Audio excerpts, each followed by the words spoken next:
Hello and welcome back to another Amber Roots devlog. I've got a new system that I really want to implement into the game, but before we get into that, there's a few things I want to explain. A few videos ago, I introduced the concept of the skill trees for the different roles that the monsters would play. I really liked this idea at the time, but I'm beginning to think that it won't work the way I want. I talked about this a little bit in the video about level progression. One of the issues I think the skill tree system has is that I won't have an easy way to scale up or down the difficulty of an enemy monster.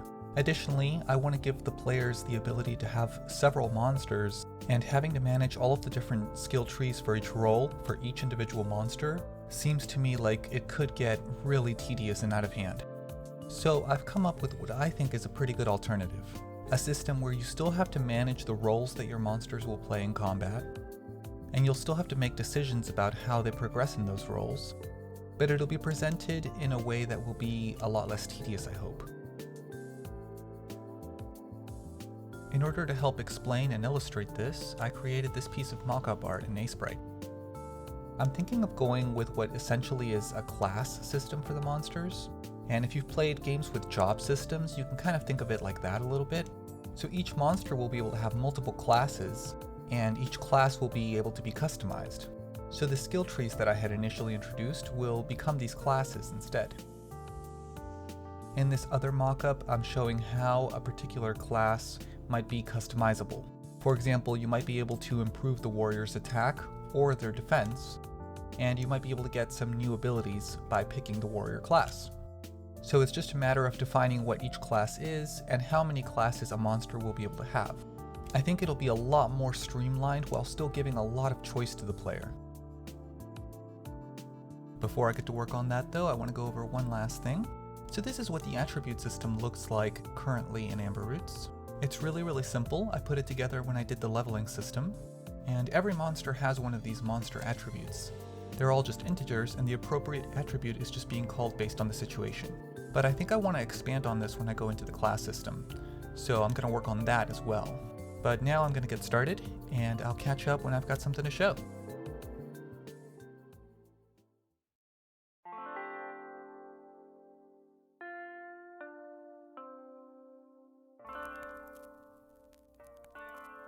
Alright, so here's what I've come up with.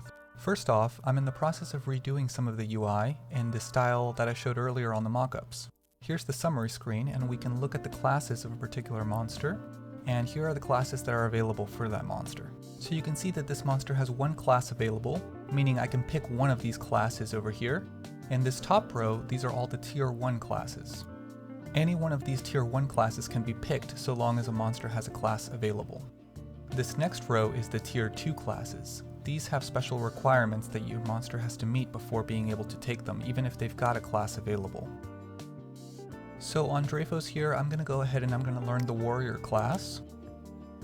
You can see now I have no classes available, so you can't learn any new classes right now. In the future, I'd like to get a little bit more feedback to show that you've learned that class though, but for now this will work. So now back on the summary screen, you can see that warrior is listed underneath of Dreyfos' known classes. You can also see that it says rank 0, so let's go see what that means.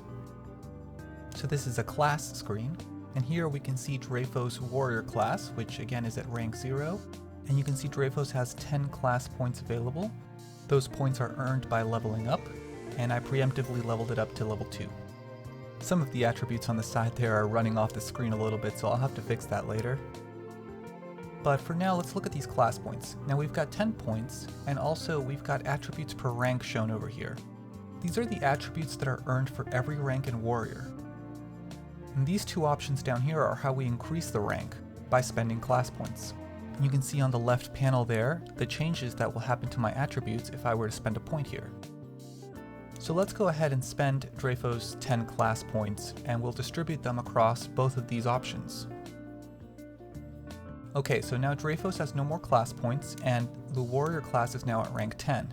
Additionally, Dreyfos' attributes have changed. Every time I spent a class point in either option, he got all of the attributes shown in attributes per rank. Additionally, he also received the attributes that each one of those ranks showed, based on how many points I spent on that rank. So just to be clear, he got the strength +3 from attributes per rank 10 times, but the strength plus 4 from the first option only 6 times. And since he started with a strength level of 2 and earned 54 points of strength, now Dreyfo's strength is 56. Of course, I'll have to balance all of this in the future, and I need to add the abilities. Each class will have a few passive or active abilities that your monsters will be able to learn. And right now, I'm thinking 5 classes per monster. How you earn those classes will vary a bit, but right now I'm having the monsters just learn them by leveling up. So I leveled up Dreyfos a little bit more, and now he has another class available. I also spent a few more points on the warrior class, and so now we can go through here and pick whichever class we want. There's also an indicator to tell you which classes you've learned and haven't learned, and the battle mage class says that the requirements aren't met. The bulwark, however, which also has class requirements, does have the requirements met. The requirements for bulwark are that the warrior class is at rank 20, which we have, so we're going to learn the bulwark. Now we don't have any more classes available, and here we go. We are now a warrior rank 20, bulwark rank 0 on Dreyfos. So let's take a look at this. And this works pretty much just like the warrior class, except that the attributes are different.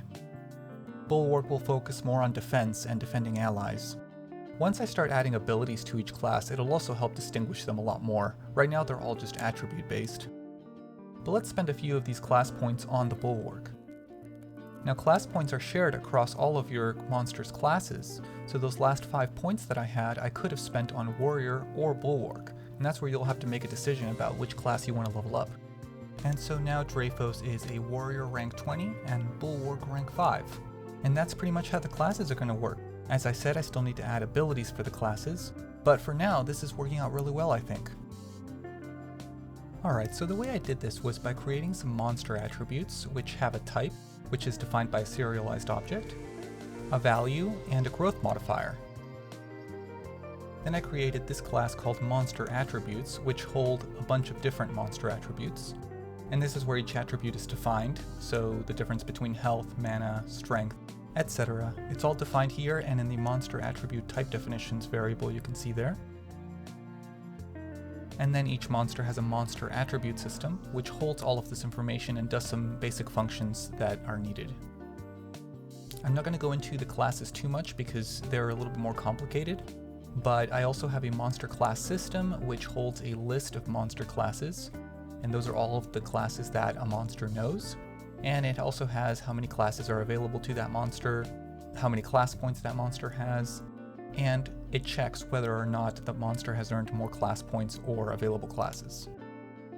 I will be adding more classes in the future, though I think in terms of the tier 1 classes, that is the ones that you can learn without any class requirements, those 6 are going to be the main ones. I have a lot of tier 2 classes planned though, and those will have class requirements in different combinations. For example, I mentioned the battle mage earlier, and the battle mage will require a monster to have ranks in both warrior and mage classes. And I have a lot more classes like that planned. But for now, I really wanted to get the system off the ground, and I think I'm pretty happy with how this turned out. I'm also pretty happy with the new UI, though it's still a work in progress. I haven't quite figured out how I want to do every UI in the game yet, but I do want it to be unified. So it's taking a lot of work and decision making, but I think this is an improvement over what I had before. Let me know what you think in the comments though, and tell me if you like it or if you have some suggestions. I had a lot of fun making the attributes and class system, and while it's certainly not done, as I need to add more attributes, classes, and balance a bunch of stuff out, I'm thinking of moving on to something else for right now. I'd really love to get a good game loop going where you can go out, get a monster, and train it, and I'm not quite there yet, so I'm going to work on other systems next that will help to create that game loop, and then I'll circle back around and tackle some more class and attribute stuff. But I think this is going to be a good place to leave it for this devlog. I hope you enjoyed this video, and if you did, hit the like button, and if you want to see more of this kind of content, subscribe. And as always, thank you for watching.